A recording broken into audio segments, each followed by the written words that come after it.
श्रीवैकुण्ठं नारायणं श्रीवैकुण्ठं नारायणं श्रीलक्ष्मीवल्लभं नारायणं श्रीलक्ष्मीवल्लभं नारायणं शेषशयनं नारायणं शेषशयनं नारायणं श्रितजनपालं नारायणं श्रितजनपालं नारायणं पङ्कजनाभं नारायणं पङ्कजनाभं नारायणं परमदयाळा नारायणं परमदयाळा नारायणं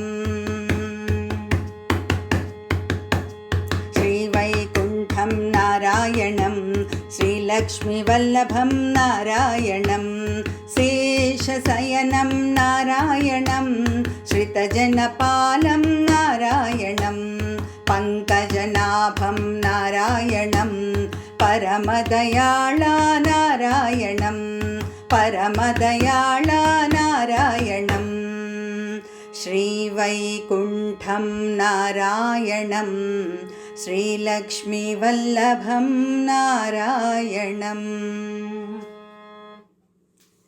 Please like, share and subscribe to our channel. Sai Ram.